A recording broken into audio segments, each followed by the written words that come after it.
We had kind of the monumental task of trying to convey in just a few short minutes, being respectful of everybody's time, what we experienced over about 10 days, and it's a jam-packed 10 days. So we're going to try our best to do that. Me and my team of men that are going to be up here presenting. So I hope it's something that's meaningful to you. I hope that when it's over, that you have kind of a renewed sense that everybody ought to know. That's one of the goals that we have in this talk. So go into all the world and preach the gospel to all creation. I appreciate LJ's comments. I think he hit on that. He didn't necessarily know exactly what I was going to say, but he knew what I was going to say, to some extent.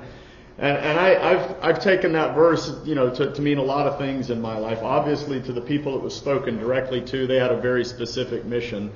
But for us, I think it's just like LJ said, not all of our worlds are exactly the same size, but everybody here has a sphere of influence that you live in, that you work in, that you move through every day.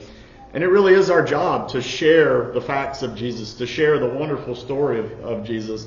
And some of us have just bumped into opportunities that were a little bit different than others. And I can't say that, I guess that's one of the humbling things about this. I'm nobody special. I just bumped into this opportunity and said yes. And so I hope that sticks with you in this talk too, that when opportunity presents itself, don't say, I'm not ready, or maybe later, or some other time. Just say yes. And just take that opportunity to share the gospel when you have it. So Jamaica is a little island in the Caribbean, in case you didn't know that. I'm going to give you just a couple of fun facts about it real quick here. See how everything's working back there behind me. That's about the rough size of it. You can see it overlaid on Florida. Florida's considerably larger, and that other little image there is it laid over Connecticut. So if those states mean something to you, and you're not great at thinking of what 4,400 square feet or square miles looks like, then there it is. It's not giant. You can drive across it in half a day or so. It's got about 2 million people on it, or almost 3 million people, I should say. And there's over 1,600 churches. And so that little Guinness symbol that my head is covering is just to remind me that Jamaica holds a Guinness record. They have the highest number of churches per square mile of any country on the planet, which is interesting. It's kind of one of those things, when you hear that after being there, you're like, oh yeah, that makes sense. Everybody is willing to talk about God. You seldom ever find anybody that's like, no, I don't do that. I'm not interested in spiritual talks at all. They may have different opinions on it, but they'll at least discuss with you. So that's something unique about the culture there.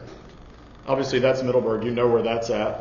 So I'll go to option 2 here, just to give you the layout of the land and kind of give you a quick picture there of that is Jamaica. You see laid out there something called Duff House that's down there kind of towards the south center of the island. You see Grange Hill and Savannah Lamar over on the west coast, and then Montego Bay on the northwest corner there.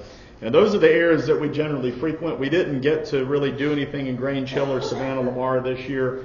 There were some scheduling changes on their end that kept us from going there, but we concentrated on Mo Bay. We did get to go over to Duff House and visit some folks that we'll show you and talk to you about in a little bit. But that's kind of the quick overview on that.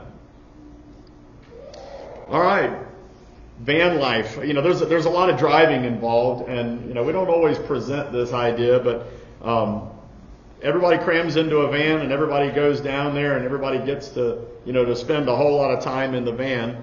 Here's what Crystal looks like in the passenger seat most of the time, loaded down with everybody's stuff. I kind of think she likes being crushed into the seat, but it's when you look in the back, you see everybody is much more compacted than we are. Sometimes it's fun, everybody's enjoying themselves. Sometimes it's a little bit, I think, what do we get up to, 30 or something, 20 plus 30 in a 15 passenger van. But transportation is always an issue. It's a unique experience. If you try to overlay what you know in the United States as far as safety, when you get in the van there, you're going to just be confused the whole time.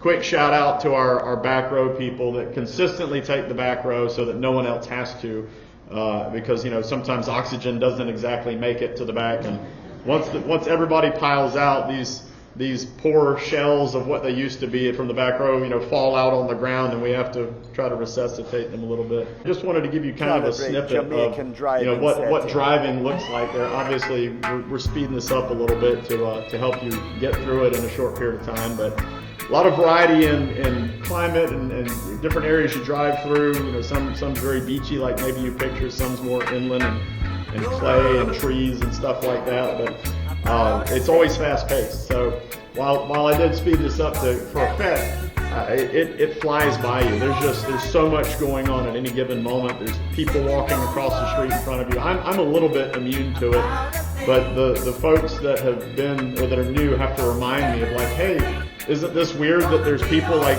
bumping their shoulders into the van when you're driving through downtown? And then we get back to the States and we have to remember how to drive when we're here and not get in trouble.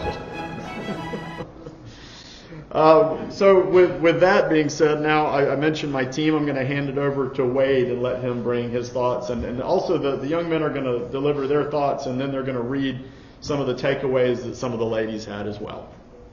Wade?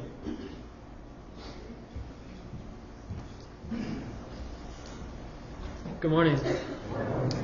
So first off, I'd like to start out by thanking everyone that supported this trip and has made it possible, because it's a great place and a great experience. It's just so amazing getting to go there and wake up and see every Jamaican, anybody, and just get encouraged by them. And while I was preparing this talk, I was thinking about like what verse I could use, because there's so many verses that are just great for this. So I decided I was going to use 1 Thessalonians 5:11, and it says, "Therefore encourage one another and build up one another, just as you are doing."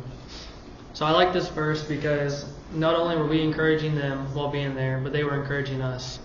Just seeing how what they're living in huts, they're living in houses, barely have running water, and just you see them show up to VBS or Bible class, and there's about 40 kids in one 14-passenger van, and they all just roll out and just walk inside and are just so excited to come learn about God and just be there. And I had multiple moments that were just amazing. They're my favorites. VBS was a great thing to be at. I loved doing the singing, doing the VBS songs, getting to encourage them and have them jump up and throw their arms in the air and sing with us. Their little games they'd play before and after church. It was just stuff you wouldn't see here in the States. It was just really fun. Soccer. I liked going to play soccer with them. It was great. We won for the second year in a row.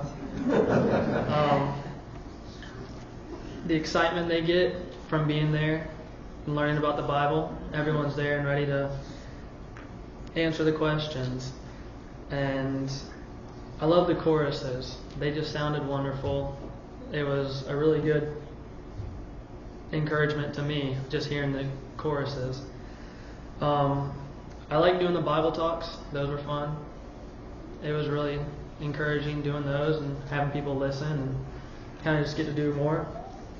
And I'd say one of the great things to do if you ever plan on going there and do VBS is bring candy. Because everybody there wants candy, and they'll all answer your questions if you have it. So those were my comments about it, and I just like to thank everyone once again. But now I'm going on to Aunt Michelle's. She said, "Jesus said it best, it is more blessed to give than to receive. In the giving of my time, I did sacrifice 2-ish of my last 3 weeks of summer break and time with my family and friends. But what I gained is far greater than my small sacrifice. My zeal for God was increased. I gained a stronger relationship with brethren from Middleburg and my physical family. I gained a family in Jamaica and met people who lovingly referred to Crystal as someone who has been like a mother to them. I gained an understanding of what is pulling the Rogers family back to Jamaica year after year, no matter what is happening to the world or in their own personal lives. I gained an appreciation for contentment, in my opinion, These people do know what they don't have, but I never got the sense they begrudged others for their possessions or homes. It just is what it is. I gained a deeper appreciation for the physical comforts in our lives here in the U.S., such as hot showers, quick meals, air conditioning, and smooth roads. I got to witness our young men take on leadership roles and grow in their abilities to teach, lead devos, lead singing, and encourage others.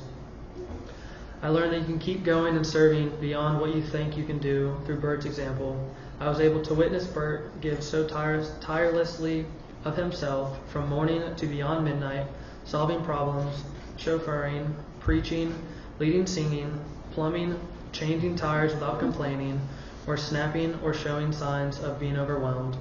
It was such an encouragement to me.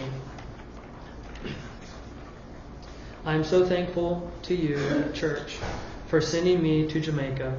It was my privilege and honor to meet the brethren there, work with their children, encourage and be encouraged by them, and to represent the body that meets here in Middleburg.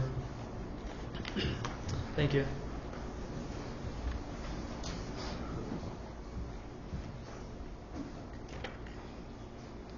Appreciate that, Wade. Good job, man. So 2025 is kind of a weird year for us, for the Rogers family. You know, most of the time when we hit the new year, we get through that and we're like, okay, time to start thinking about the Jamaica trip. And there's plenty of time to plan that typically. If you don't know, our 2025 around February, Crystal had this, non-important looking thing on her head that she got biopsied, and we kind of went through the process of finding out that she had cancer. Getting treatment covered for all that. Didn't know how that was going to leave her at the end of it. Whether she was going to have the strength, the energy to help to do the trip. And so there was just, the normal planning process that we would normally walk up to looked a lot different for us. And I guess there's always options when life is throwing you curveballs, when life is challenging. You can throw your hands up, or you can put them together and you can pray. And maybe it's fortuitous that we have a class on prayer that's been going on. Who knows? But certainly the concept of praying first is something that we've led with into this whole process. I think God is certainly to be credited with hearing those prayers, with helping her through that, with giving us, taking us from like oh no, what are we going to do? And there were several of those moments for me. How do I lead this trip when I've got to take care of my family first? But there was comfort from everybody's prayers, everybody here that was part of that. I want to say thank you personally. And like so many other years, it just worked out because we just stepped out there. We just went for it and trusted that God was going to make it work, and it did. And so one of the things that kind of reminds me is something that Jerry actually brought up last week in his sermon. When he got done, I'm like, Jerry, that's in my notes, bro. Like, I got to use that. But here, just the idea of working while it's day. And I don't know if Jesus was speaking ultra specifically about his mission only. Maybe he was, maybe he wasn't. But there's certainly an application for all of us. There's a reminder there that each person in this room only has so much time allotted to them. You only have so much daylight, so to speak. And eventually, that's just going to run out. And your hands aren't going to be strong to do what you want them to do. You're not going to be able to involve yourself in works that maybe you've been thinking your whole life, I'm going to do that one day. I'm going to get around to that. So again, I'm not saying everybody in this room needs to go to Jamaica, but if you've got that thing that you're putting off, that person you wanted to talk to, that I'm going to level up in my spirituality, just not today, just be reminded that the day is going to end and your chances will be over. And I think me and Crystal have always kind of gone into the Jamaica work with that mindset. Are we ready to do this at 19 years old? I don't think so. But we just did it. We just went into it. And we found ourselves figuring it out as we went, because God is right there beside you when you're doing his work. So thank you to the wonderful congregation, like Wade said, for being a part of helping us to do that. So obviously when we get there, we have to do some inviting. The Jamaican brethren do some of that for us, but it varies. They're extremely busy. If any of you know Maxwell's schedule, he's a full-time taxi driver. I don't know how he finds time for everything he crams into his life. But he's also a full-time evangelist. He's also a full-time dad. He's also a full-time, benevolent guy that takes care of a lot of people at the congregation. So if you're keeping track of percentages, that may be like 500 or 600% that I've mentioned, that he's full-time in. But so he doesn't have time to do what we can do when we get there on day one. So we move around through the neighborhoods, we pass out flyers, we try to gin up. Wish we had a week to announce it. You think about the announcement effort that goes on here at Middleburg when we're going to do a VBS. We try to cram that into like a day and say, hey, you should come tomorrow and listen to us, even if you don't really know us, and we're going to have this van that will pick you up in, but come on, And so that works in Jamaica somehow. People aren't terrified of that concept. So you've got a few shots here, folks just, in our team moving out into neighborhoods. And eventually you find children, and then we're like, hey, let's talk to these kids, and then they talk to their parents, and then next thing you know, they wind up coming. Happened on these people in a neighborhood I've been to 100 times, and we were talking to these kids, and we got wrapped up, and we're like, hey, you guys realize that your house has one of the best views on the planet? This is beautiful. But invited those kids to come as well. VBS in Jamaica. One of my favorite, wall signs is there's always things written on the walls. They love using their walls for, educational purposes. There'll be, the books of the Bible written on the walls, all kinds of things. And it's not just at church buildings, but we used to meet in schoolhouses, and they're very much the same way. But I love that this is on the wall of the high school class. It's just a reminder that, so what that you're young. Don't let anybody look down on it and say, well, you probably can't do this. You probably can't teach a friend. You probably can't be an influence in your neighborhood. You probably can't because you're young. And it's just that reminder sitting there. I didn't even notice it, honestly. I'm so thankful that somebody snapped a picture of this. I was sitting with my back to that, teaching the class for 5 days and didn't notice it. But what a wonderful way to think. And the young men that are part of this trip and the young ladies, and they're all a testament to this fact that it doesn't matter how old you are, you can serve God at any age. Got some pictures here of the different classes. Michelle and Addison and Crystal worked with the elementary a lot, and forgive me if I don't get all the classes right for those of you that worked in them, because I didn't get to circulate. I'm in a class teaching myself. Andrew was in charge of hitting the ceiling with children. And Andrew, in case you don't know, I think this is 3 trips for you. So Andrew's first year, he didn't have the funding, and Middleburg funded him to go. And he's just been an amazing asset. Andrew's sitting over here with us. He came to visit today, Andrew Buttrey. And he's been an amazing part of just helping wherever help is needed. He's great with the kids. He seldom hurts them. And usually it all works out. But they love it. They're looking for that, big brother, that dad kind of interaction that they just don't all get a lot of. Here's a little girl that we met through some contacts at the craft market. She was a neat little kid and a student in Michelle and Addison and Crystal's class. Here's just a couple shots from the classroom, and you see kind of what was mentioned in that write-up, that these kids look to Crystal like another mom. And like Addison is a big sister, and I think Michelle's catching that too. She's going to have to make return trips to go see her younger sisters now. Enough can't be said about the young men stepping up. It's tiring doing what we do there, and we really had a neat cycle going of one person would lead one song, we just cycled out, and the young men jumped right up there, and they all led VBS, and it really was took a big load off of me and others.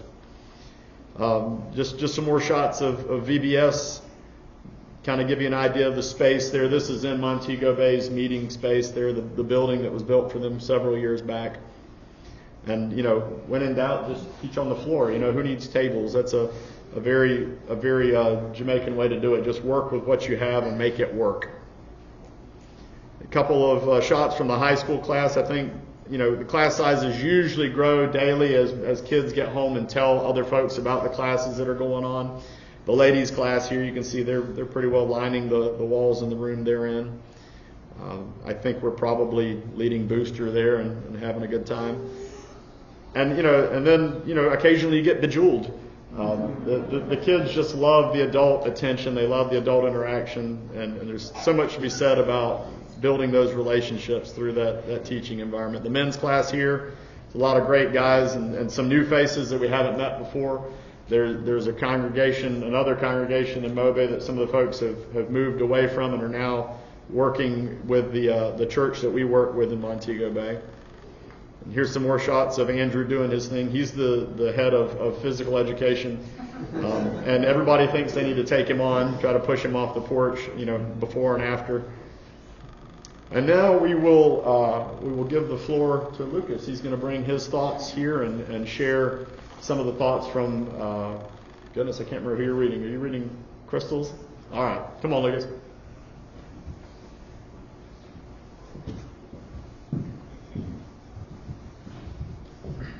Good morning.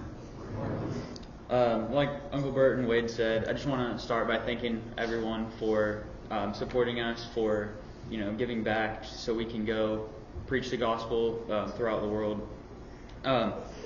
So one of my favorite things that we got to do this week was VBS. VBS was it was a great time. But the thing that I loved the most was handing out flyers, going around and telling people, like, hey, we're having a VBS, you should totally come. Here's the date, here's the time. Now, we didn't necessarily know a lot of these people. We jumped out of the van, and they're like, oh, there's some white people here. Hey, we're going to have a VBS. You want to come? And then we'll give them a flyer. Anyway, so we did that at the craft market in Montego Bay. And one of the things that I love about Jamaica is you can talk with anyone about anything at any time. You can talk to them about their job, the food, what city they're living in, the beach, the Bible, and you can talk to them about anything. And for those of you who know brothers George, Slover, and Juan Garcia, they were on our team this year. They went with us. They're from San Marco, Texas, I think. But we went to the craft market, and they wandered off with a Bible and a water bottle. And we're just talking to people and evangelizing, and we lost track of them, and we had to call them and say, hey, it's time to leave again. Which I thought was really funny, and that was just one of my favorite memories from this week. And for those of you who know Juan Garcia, he is such a fiery young man. Not young, but he could be young. But he preached one Sunday for us, and that was my favorite spiritual moment for sure. He preached that we have a big responsibility to encourage one another and edify our brothers and sisters in Christ. And that really kind of hit me hard that Sunday, and I was like, that's the whole reason we're here. That's the whole reason that we came to Jamaica. Because these brothers and sisters need encouragement. They need to know that there's other people in the world with the same faith, the same mindset as them.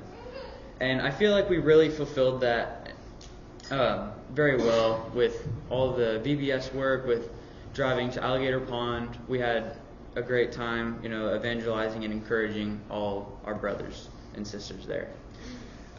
So that was kind of my takeaway on our week in Jamaica. I was given some thoughts by Aunt Crystal, and so I'll read them now. We began this trip on a shore years ago, but from the very time that we stepped on the island, it felt like home. Burt and I were just dating then, dreaming of where God might lead us. Though we never moved to Jamaica, our love for the people and the Lord's church there has only grown. Our first Jamaican friend, Jody Ann Samuels, who now has 5 children, 3 of which who have already obeyed the gospel. We love them very much, and so many others there like our own. Brother Maxwell, the preacher in Mobay, Brother Maxwell's family has grown too. Watching his children and grandchildren worship faithfully has been such an encouragement. Because of your support, we have been able to take part in benevolent efforts that have truly changed our lives.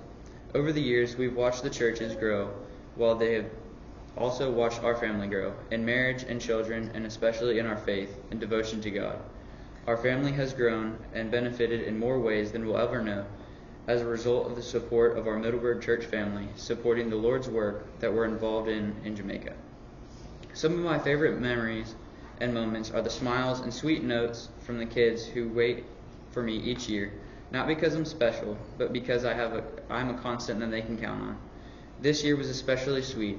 So many told me that they had been praying for me while I was sick, and it was humbling knowing that my sweet friends know and care even when I'm not with them. A cherry on top was to share this trip with my sister this year. I hope she is hooked. Thank you, Middleburg Church family, for supporting us and the Lord's work in Jamaica. Your love and generosity are felt every day while we are there, but even when we aren't. The work there continues in part because of the efforts of the saints of Middleburg to support the brethren there.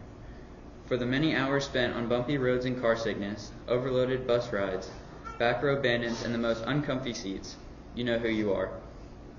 Sweating through physical and spiritual labor, visiting, hugging, laughter, sports, uncomfortable confrontations, joyous singing, lively choruses, we thank you for trusting us all these years and supporting our efforts in Jamaica.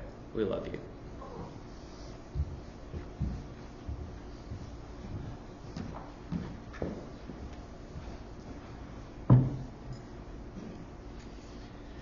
Thank you, Lucas. Good work. It's amazing watching these guys do this stuff. You think about how quickly Lucas, Wade, and Harrison have gotten ready in life to be doing what they're doing. It's very impressive. And I wanted to say something too, because if you haven't experienced Jamaican culture, it might seem weird to hear Lucas say white people.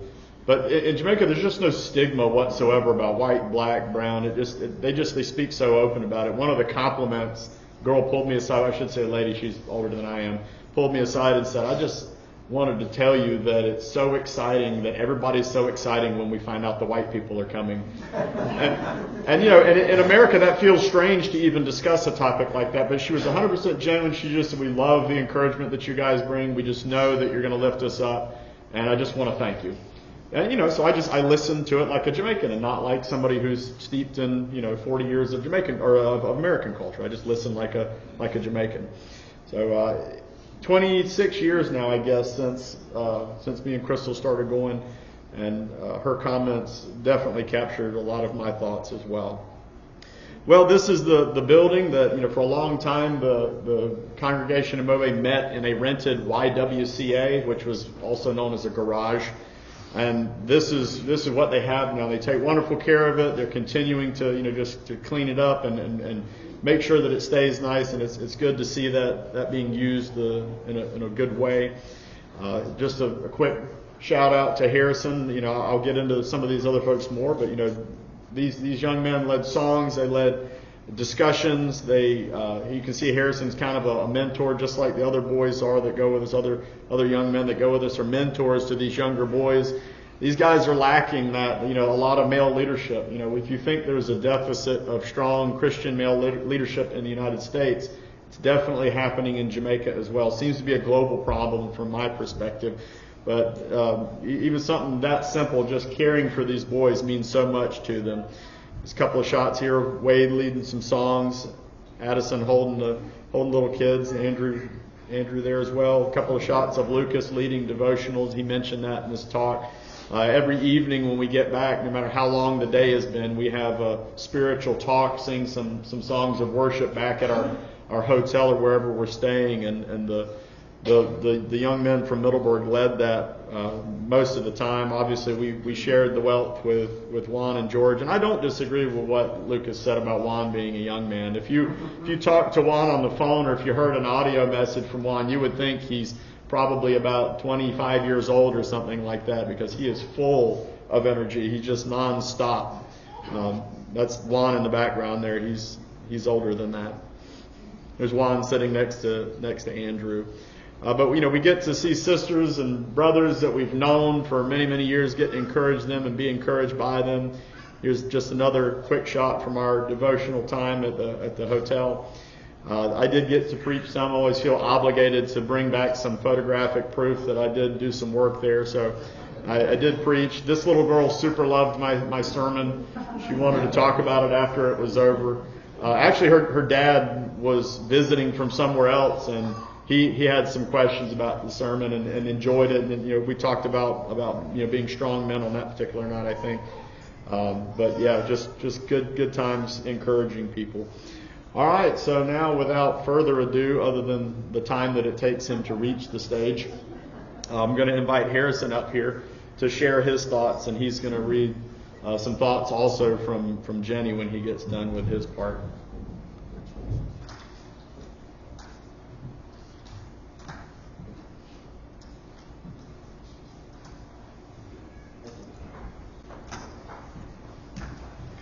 No kidding about the time that takes me to get up here, but good morning.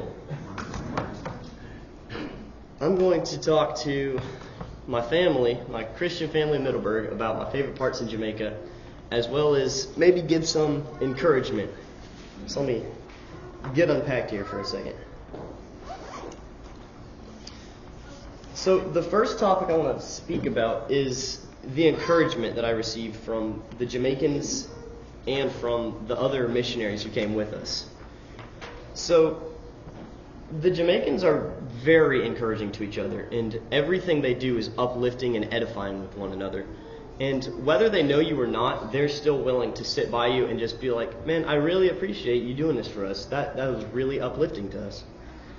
And I'm going to talk about the young man, Mr. Juan, and his partner in crime, Mr. George Slover, a little bit.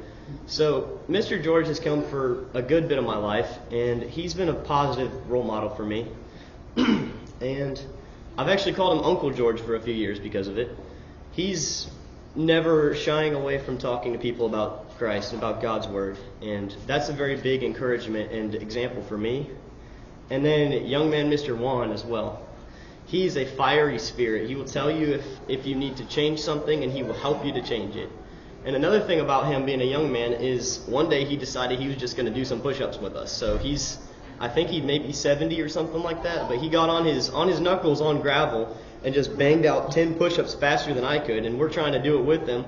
And he's flying, he's like 10 and he's done, and just he pops up off the ground. It's just fine because that's his attitude, that's his spirit. He's ready to get after it and ready to do whatever he has to do to spread God's word. His sermons were very encouraging, and hearing the Jamaicans talk about sermons and talk about what they took away from their knowledge and their learning from the sermons was encouraging as well. But now I don't want to talk about the things that we taught the Jamaicans. I want to talk about some of the things that the Jamaicans taught me. 1 Timothy 6, verses 6 through 8 in the English Standard Version says, "But godliness with contentment is great gain. For we brought nothing into the world, and we cannot take anything out of the world. But if we have food and clothing, with these things we will be content." Now, I'm going to ask you to raise your hand for if you have all three of these. Do you have hot water for showers, a comfy bed to sleep in, and air conditioning? So I'd say that's everyone. You can put your hands down. Now think about this. What if you didn't have hot water, and what if your bed wasn't very comfortable and your AC didn't work? So I think that I would still be able to get by without my water being hot. I could take a cold shower, just get in, wash off, and be done. I could sleep with the fan on and uncovered. That would be okay. I could deal with those things. And if my bed was uncomfortable, that'd be a different thing. I'd probably lose some sleep, but you could get over that. Now think about this. What if your water was not clean, you couldn't wash yourself in it, and maybe you didn't even have water at all? And maybe you didn't have air conditioning in your whole house, and you just relied on fans that are mounted to the wall?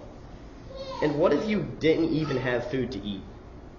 That's something that I want us to think about, because these so-called necessities about comforts of this world that we live in, that we so often take for granted, our friends in Jamaica often live without them. And the same people who live without these things on a regular basis won't even complain about it. I had showed up to walk our friends home from Vacation Bible School one day, and their mom was like, "Hey, can you help me with this?" And I was like, "Yeah," and they hadn't been with water for the whole first half of the week. Their water had been off because a pipe was broken. It was a simple fix, but they just didn't have the knowledge to fix it. So I fixed it, and they had water again, but they didn't complain, and you didn't hear really anyone talk about it because they're not trying to make anyone frustrated with their complaining. That's something that I learned from, because they don't have food sometimes, and they're still some of the most genuine, happy people that I've ever met. We were in Burger King one time, and one of the kids that was with us had complained that they had messed up his order. And one of my favorite people in Jamaica named Marissa, she says, "Man, just think about it. There's kids in Africa who don't even have food to eat." And this is from somebody who has grown up without having food to eat at times. She's grown up without air conditioning, without running water, and without a bed to sleep on sometimes. And she's still that positive role model to the kids who do. So just take these things with you and think about them in your day-to-day life. And Hebrews 13:5 says, "Keep your lives free from the love of money, and be content with what you have, because God has said, 'Never will I leave you, and never will I forsake you.'" Thank you, family, once again for helping us to go and spread God's word in Jamaica this year. And now I'm going to read not my mom, I'm going to read Miss Jenni's thoughts. There is an old song we used to sing in the Girl Scouts, and the famous line was, "Make new friends, but keep the old. One's silver, and the other is gold." That is what the second trip to Jamaica for me was like. The blessings of recognizing faces, my brothers and sisters that have stayed true to the gospel and faithful to God. Remarkable. And meeting new people and new children was just as remarkable. The opportunity to be a part of this beautiful work is indescribable and life-changing. I agree with all the other things that have been said about this week in Jamaica in 2025 with our Jamaican brethren. And I would like to add a special extra amen to the fact that one of the best blessings was watching our young men from Middleburg growing in their faith. I couldn't have been any prouder if they were my own sons. To watch Wade and Lucas and Harrison take on roles of kindness and leadership and friendship as well as guidance was so special. I wish you all could have seen them interact with the littlest of children all the way to the oldest of brothers and sisters. Sometimes opportunities come along in life, and if we take them, they can change us. And these young men are doing just that. Thank you for supporting us. Thank you for praying for us. And Lord willing, we'll keep doing this until the Lord comes back to take us home. Thank you.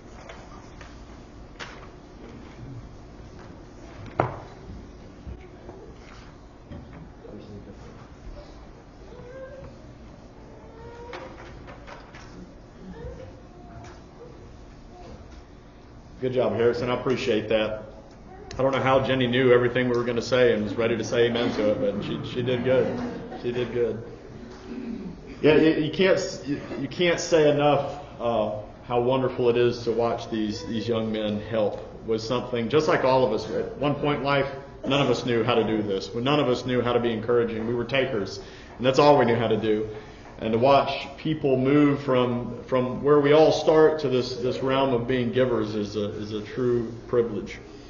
I do want to take a moment and just recognize as a whole the same thing that each of our men has said so far, that we just had an amazing team. And this work that we're doing there is definitely a team event. There's no way it can be carried out by one person. So if you were inclined to think this was something some person did, it's something that a team of people being dependent on God were able to bring together there. And that's still not even enough. You really have to go bigger than that. And you have to recognize that there's so many people that are Christians that are involved in this, and it means something to all of them. And it's really a picture of what we started with. That's why we spread the gospel. The gospel matters to me as an individual, and it matters to you as an individual. And God has engineered it that way so that as a group we work together because we all just want to share this wonderful story of Jesus. And we're willing to put in the time and the effort. There's a good picture of George and Juan. I appreciate what Harrison said about him. George has been going longer than I've been going. He started, I think, in the 80s sometime while I was still trying to figure my right and left hand out perhaps.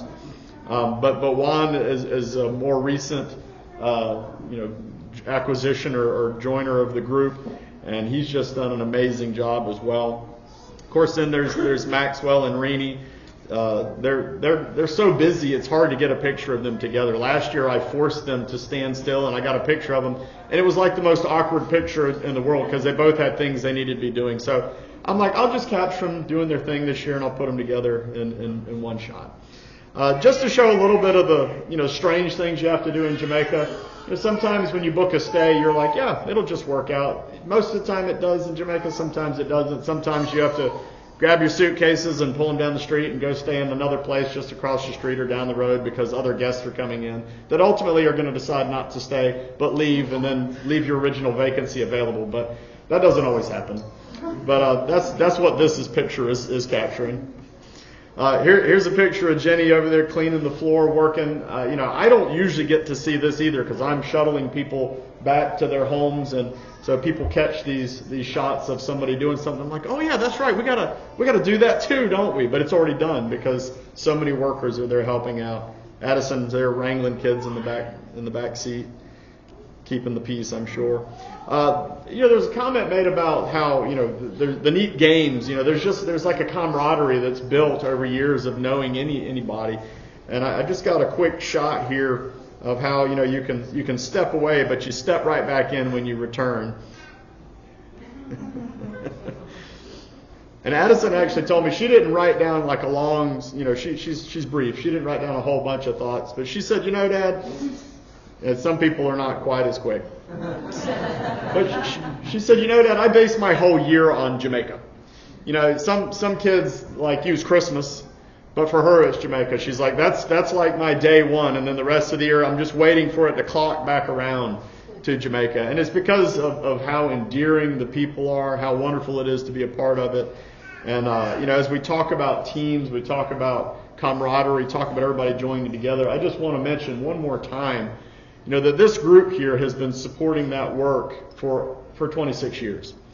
And as the economy has gone up and the economy has gone down and over again with that same cycle, there have been individuals that have stepped forward when the congregation couldn't, that have helped out with that as well. In the midst of all that, it's always been a collective effort. And I just want to say thank you. Of all the names that I'm not going to mention, I just want to say thank you for being invested in spreading the gospel. And that doesn't happen if Jesus, if God, if the truth doesn't matter to you. And so the work there is as much a testament to your faithfulness as it is to anybody else's. Here's a quick shot, of Crystal standing with Jody. They both have their hats on, probably for different reasons. I'll let you work that out. And then, there's a minor correction. That's me standing with Jesse, and we've actually beat them 3 years in a row, but Wade wasn't there the first time. And every year I'm like, Jesse, we don't have time, man. There's no time in the schedule. We can't get together. We can't play a game. And then he's like, we have to. And so we end up fitting in. It was 2 15-minute halves this time. It was 30 minutes on it. But maybe he'll stop asking. I don't know. It's just part of the fun. I love the fact, Lucas was talking about enjoying kind of the personal work. And, as you're studying these young men and trying to figure out what's their strength going to be, what is it that they're going to be good at, I always see Lucas, holding the Bible for somebody. I always see Lucas, and that was kind of what came out in his pictures, that he enjoys working personally with people, taking care of the young ones, just like so many others do. I always like to mention that we get to see somebody who I believe may be the hardest working person on the island. This is Mabel. And I love watching her skills, because when we show up to her house unannounced every year, she always knows that it'll probably be in the summer sometime, but she never knows if we're coming because we don't always have time. But we always walk in like the middle of her day of work. It's usually at like 5 p.m. or something like that. She's watering animals and doing this and that, picking fruit, and she just always makes it work for us, and just like accepts us in and says hello and gives us all kinds of stuff to eat and enjoy. And that picture you see of Harrison and Michelle they're sharing, is that a sweet sop, Harrison? A sweet sop, which is one of the many fruits that you won't know the name of unless you spend some time looking into Jamaican culture. Just a few more shots of good friends and the people that we love, people that we've gotten to know over the years. One that you probably, as soon as you see that paint color, if you've watched these reports before, your mind probably goes right there to the Mathis house or to perhaps Marlon's house. I still call it Marlon's house. Me and Crystal still refer to that. Marlon, which his actual name is Marlon, but we've called him Marlon, has been gone for many years now, passed away. He's a quadriplegic. But his parents have become Christians because of his hard work in teaching them and setting an example as a man who was bedridden. But we always go and see them and encourage them, and they encourage us. And in the blue T-shirt though below the picture of me is Mr. Mauda, who goes by Mauda. And he was not feeling well at all, so if you're looking for somebody to pray for him. He's had some issues with internal infections and things. We always get to find some time to take some of our friends out and enjoy some food together, because you got to eat, so why not eat together?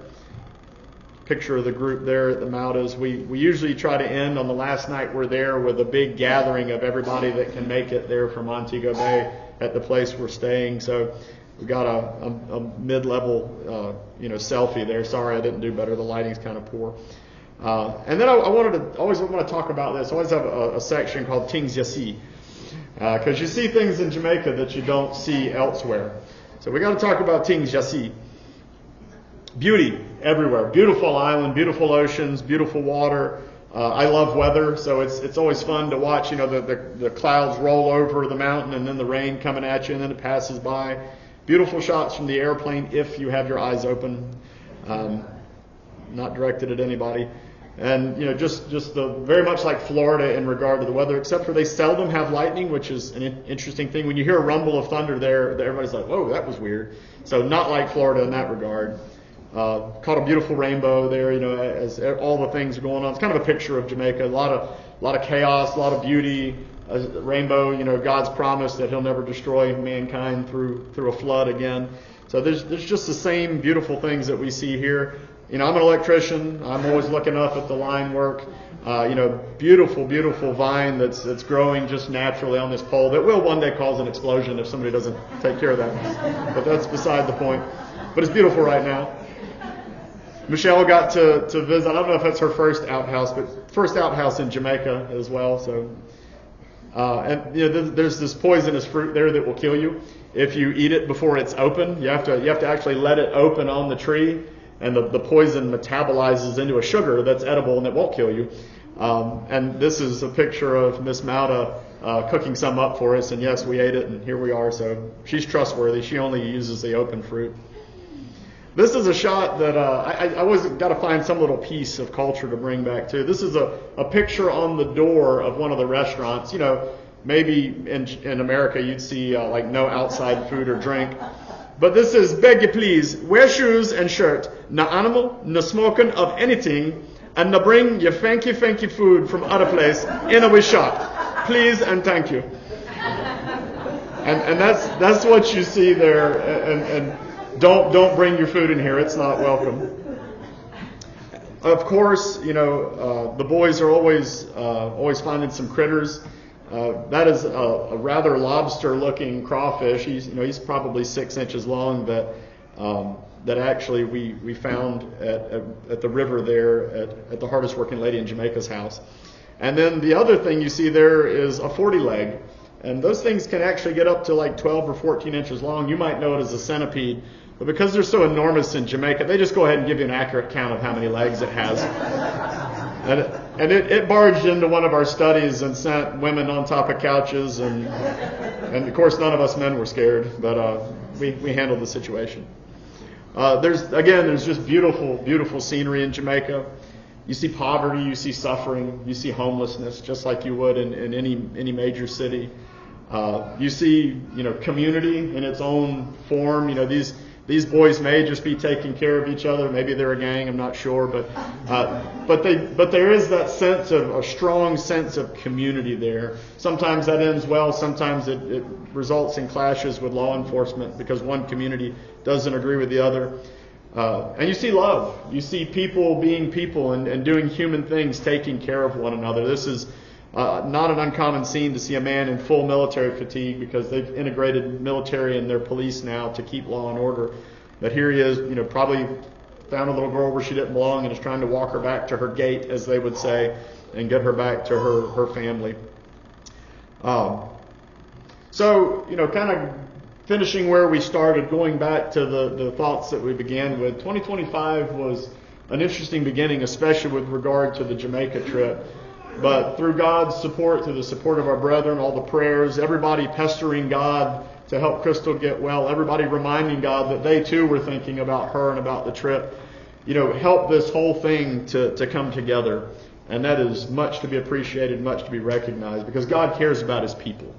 We always have to remember that. It's possible in life to begin to feel remote or detached or somehow uninvolved and think, well, maybe God cares about me, or maybe God doesn't care about me. But this year has definitely been a reminder that God cares about His people, and He cares about what His people have to say when it comes to asking for help.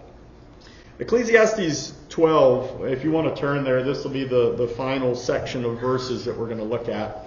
And it may be too small what I've got for you to read up here, but Ecclesiastes 12 makes a reference to something called the evil days. And I've got a theory about that. I think it's probably the evil days with regard to how we look at it.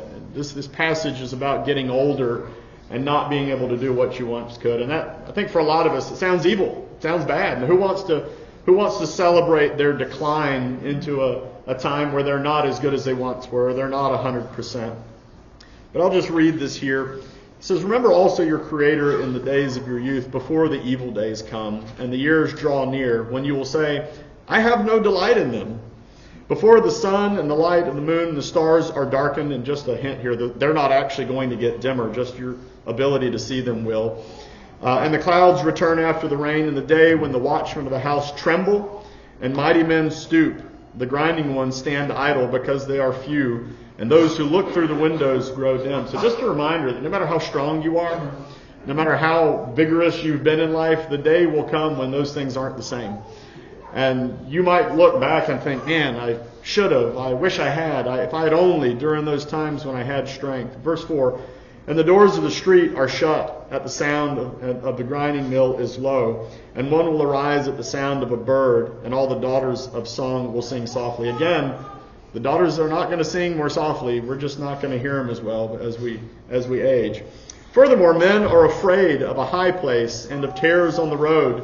The almond tree blossoms, the grasshopper drags himself along, the caperberry is ineffective, for man goes to his eternal home while mourners go about the street. Remember him before the silver cord is broken and the golden bowl is crushed. The pitcher by the well is shattered, and I think that's something at the cistern. I've covered up my own verse here. Sorry. Wheel. Thank you. I'm like pulley. It's not pulley. Thank you. It's wheel. At the cistern is crushed. Then the dust will return to the earth as it was. The spirit will return to God who gave it." And so this is just my little reminder to work while it's day. Because you can't bank on the fact that you're going to get everything just the way you want it in your life. And then once everything's right, then you'll flip the serve God switch on. You can't bank on that. You can't trust in that. Remember your Creator while you have time is the admonition that we're getting from Ecclesiastes there. Serve God while you have the strength and the clarity to do so. And that a clock is winding down for all of us. And then I'll end my thoughts with 2 Corinthians 6, verse 2. It says, "Now is the day of salvation." And that's a piece out of a much larger context, and it's quoted from another passage. But the point is there in front of all of us. Don't wait. Whether you're a Christian who's thinking, one day I'll do more, or whether you're a Christian that's like, one day I haven't been faithful, but one day I will be. I'll come back and I'll make everything right. Or whether you're not a Christian at all, if you're sitting around waiting for that perfect time, if you're waiting, to use up your youth the way you planned and then use your next phase in life to do something else, my advice is don't wait on that. Because there's just no promise. Use the strength you've been blessed with today to serve God.